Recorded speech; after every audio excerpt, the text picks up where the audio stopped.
Alright guys, welcome to our channel once again. Today you'll learn about electromagnetism.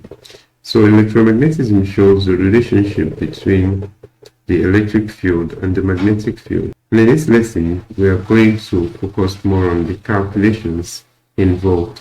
So let's quickly consider the first example I'll display on the screen. Here it says, calculate the magnetic force on a 240 meter length of wire stretched between two towers carrying a 150 ampere current. The Earth's magnetic field of 5 times 10 to the power of -5 Tesla makes an angle of 60 degrees with the wire. Alright, so for this question, we are going to have our solution this way. First of all, we use the formula L is equal to I L B sine theta. Alright, so having written down this equation, so we'll go ahead and solve. Where I is the current, L is the length of the wire, and then B here is the magnetic field, and then sine theta is the angle made. Alright, so we'll go ahead and impute the values for each of these. So what's the value for the current from the question? From the question here, we have the current to be 150 amperes. So we'll go ahead and write our L is 150 times the L, which is the length of the wire. So let's get the length here. It says calculate the magnetic force of a 240 meters length of wire. So the length of the wire is 240 meters. So go ahead and impute this, then times the B here, which is the magnetic field, which is 5 times 10 to the power of -5. So go ahead and write 5 times 10 to the power of -5. So finally, we'll multiply this by sine theta. So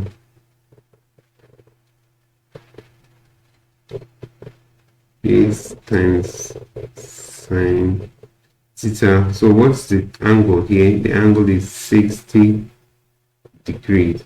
So alright, so go ahead and input this in our calculator, and then we'll have our final result to be 1.56 newtons.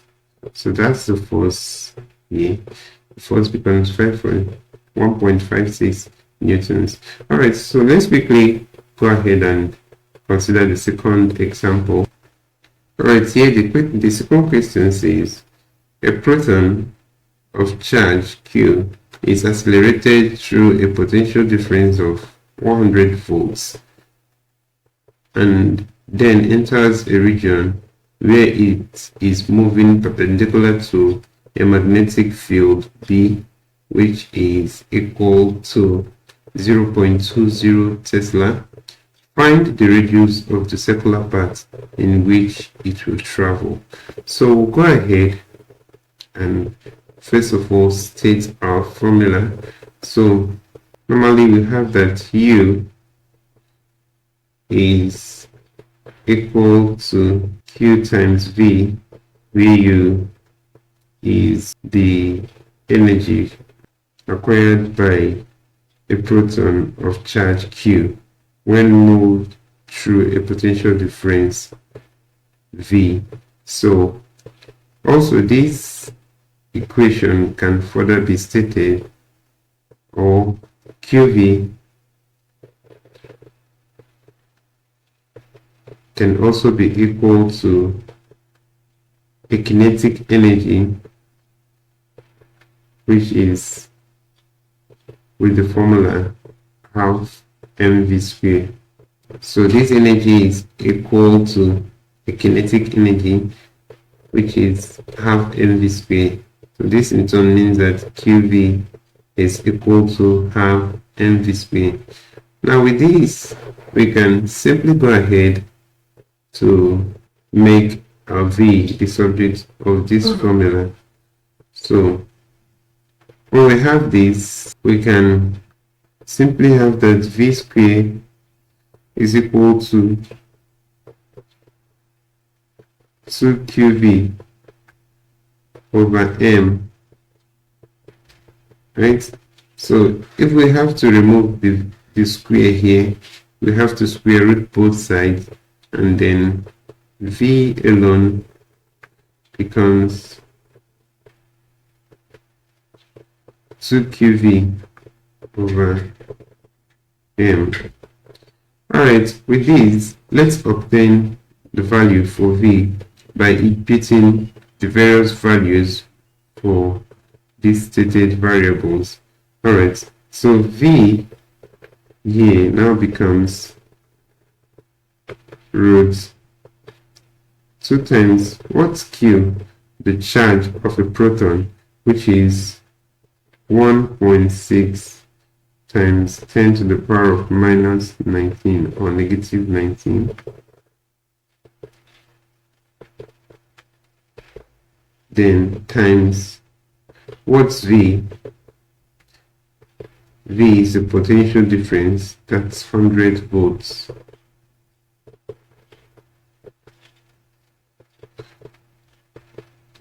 So if we divide this by M, what's the M? M is the mass of the proton, so which has a constant value of 1.67 times 10 to the power of negative 27.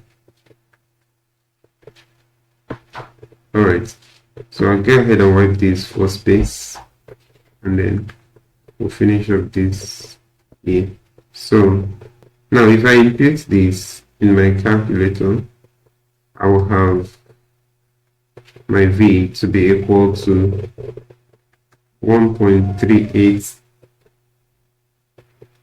times 10 to the power of 5 meters per second. Alright, so having this, we can see that since the velocity is perpendicular to the field, the force of the proton can as well be expressed as VBQ. Right, so what's V? V here is the velocity, and what's B?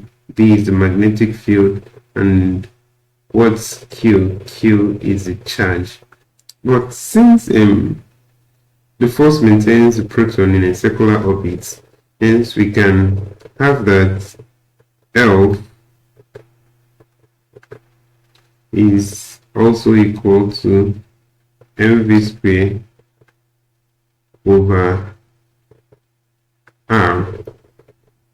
So with this, if F is equal to VBQ and F is equal to mv squared over r, it means that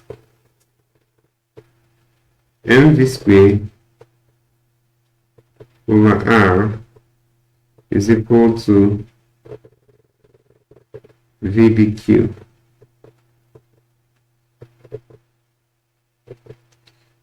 So in order to make r the subject of this equation, we can say that r VBQ is equal to mv squared, and furthermore we can say that r is equal to mv squared over VBQ. So we'll go ahead and input the values for these. Meanwhile, let's wipe this off. So R here is equal to, what's the mass of the proton? 1.67 times 10 to the power of negative 27. So we'll have 1.67 times 10 to the power of negative 27, then times the square of V, that's 1.38 times 10 to the power of 5. Okay. Now, V here is also 1.38 times 10 to the power of 5. Now, notice we have V here and we have V here. The V can as well cancel the square here, and then we'll have just BQ remaining. So we have our B, which is the magnetic field, is 0.20 Tesla, then times the Q, which is the charge of the proton. I just include this in a bracket. It's a 1.6 times 10 to the power of negative 19. Alright. So we'll simply write this out here again. 1.67 times 10 to the power of negative 27 times 1.38 times 10 to the power of 5 over 0.20 Tesla times 1.6 times 10 to the power of negative 19.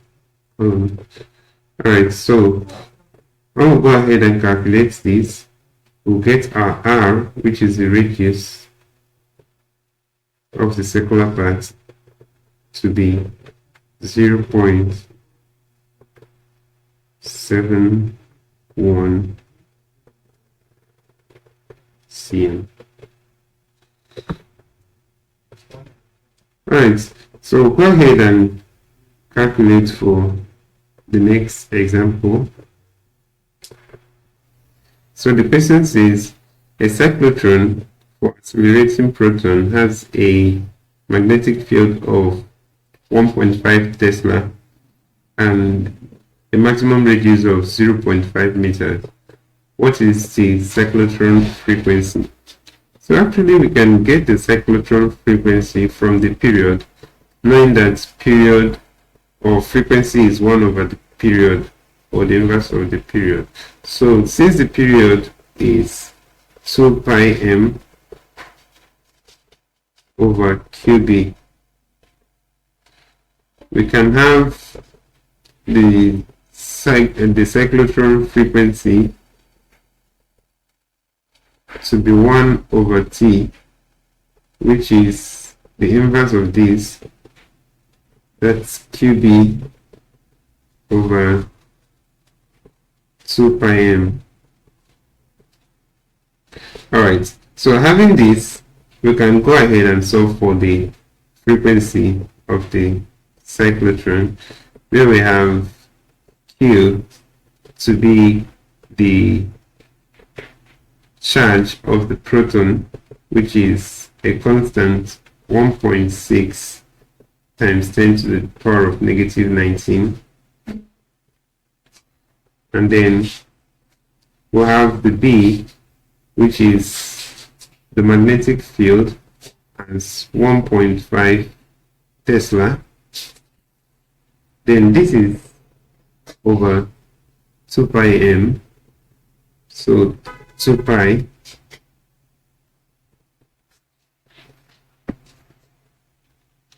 times the mass of proton, which is 1.67 times 10 to the power of negative 27. So when we calculate this, we should have 2.29 times 10 to the power of 7 hertz.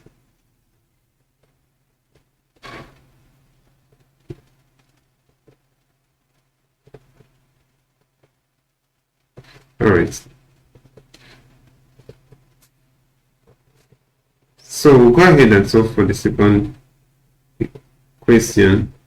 The second question says, find the kinetic energy of the protons when they emerge. So the kinetic energy of the proton can be given by half QB squared over 2 pi m, or we can simply say half Q squared B squared over 2 pi m. Alright, so having this, we can go ahead and impute the values for these. So we'll say Ke is equal to 1 over 2 times Rq, which is the charge of the proton, is 1.6 times 10 to the power of negative 19, which is a constant, and our B is given here, which is the magnetic field. That's 1.5 Tesla. So remember, we'll have to square these two, and then this is over 2 pi m. What's the mass? The mass of a proton is 6.67 times 10 to the power of negative 27. So when we have this, we can go ahead and solve. So our Ke becomes 4.3 times 10 to the power of negative 12 joules. So we can also convert this to electron volts when we divide by 1.6 times 10 to the power of negative 19.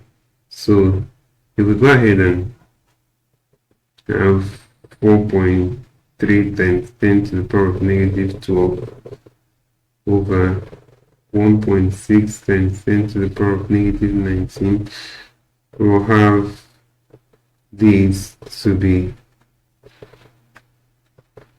26.9 mega electron volts. So you can have this to be in joules, you can also have it to be in electron volts when you divide by this. So go ahead and consider the next example. Alright, so the question here says, a galvanometer needle deflects full scale for a 34.0 microamps current. What current will give full scale deflection if the magnetic field weakens to 0.90 of its original value? Alright, in order to solve this question, we have to recall that the current I is equal to K phi over NA B. So in that case, the initial current is also equal to K phi over NA B naught. Alright, so if we have these two, if we multiply these out, NA IB is equal to K phi, and over here we can have this to be NA I naught B naught is equal to K phi. Now let's notice that this is equal to K phi and this is equal to K phi. And as such, it means that this is equal to this. So we can simply say NA IB is equal to NA I naught B naught. So at this point, I can simply get what I is by making I the subject of this equation. So I can have my current I to be NA I naught B naught over NA B. Alright, I can simply go ahead and cancel NA, and then I'll have I is equal to I naught B naught over B. So I'll go ahead and write this, and then let's continue from here. Alright, since I already have I to be this, so I'll go ahead and write out my I naught to be 34.0 microamps. That's the initial current. My B here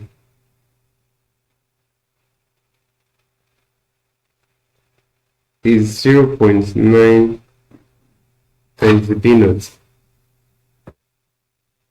So with this information, I can go ahead and say I is equal to 34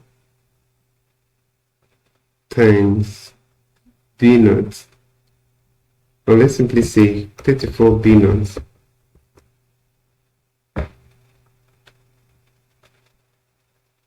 over 0.9 B naught.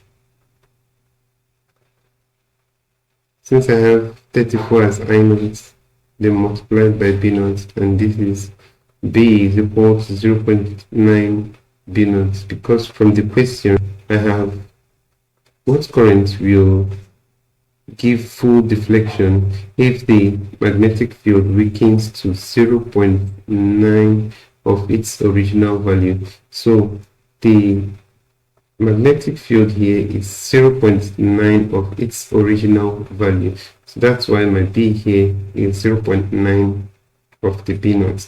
So if I have this, if I go ahead and calculate this, first of all, this will cancel off this, and then when I check this out, I'll have 38 microamps. So this becomes the current. So finally, guys, I'm going to display the last question, and then we'll solve together, and that will be the end for today's class. Alright, let me go ahead and wipe this off. So the question says, at a point on the Earth's surface, the horizontal component of the Earth's main magnetic field is 26 microtesla, and the inclination is 59 degrees. Then it says, find the magnitude of the resultant field at this point. Alright, so we'll go ahead and have the horizontal component, so we'll denote it by H. So the horizontal component here, H, is equal to 26 microtesla, which is 26 times 10 to the power of negative 6 Tesla. And then the vertical component is not given. So, and then we are also meant to find the magnitude of the resultant field at this point. So go ahead and use the triangle method. So meanwhile, this is the horizontal component H, and it is inclined at an angle of 59 degrees. So let's just say this is 59 degrees. And then from this point, we should have a vertical component. So let's call this vertical component V. And then let's say the resultant vector is Z. Alright. So in order for us to get the vertical component, we can make use of tan theta, which is opposite over adjacent. So what's the adjacent here? The adjacent side of this triangle is here. This is the adjacent, and then this is the opposite, this side. Alright, so with this, we can simply say tan 59 degrees is opposite, which is V, over adjacent, which is H, and H is 26 microtesla. So if we go ahead and solve with this, we can have V to be 26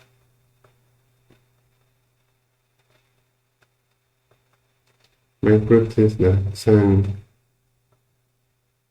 59. So we'll go ahead and calculate this.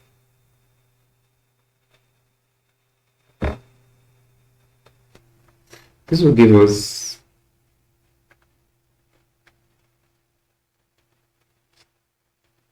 4.327 times 10 to the power of -5.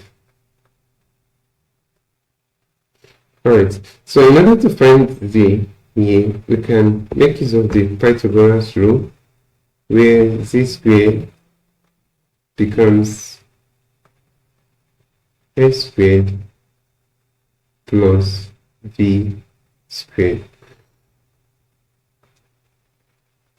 Alright, I'll go ahead and wipe the top so we can make use of the area. So with this, I can impute my values. Say Z squared is equal to 4z squared from the question, 26 times 10 to the power of -6.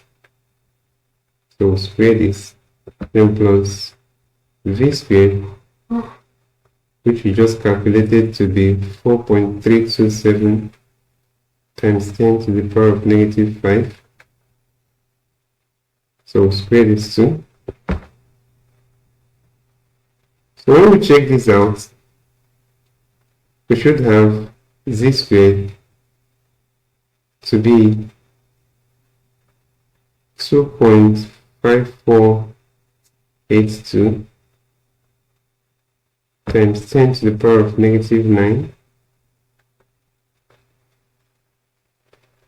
Now, if Z squared is this, Z alone should be the square root of this.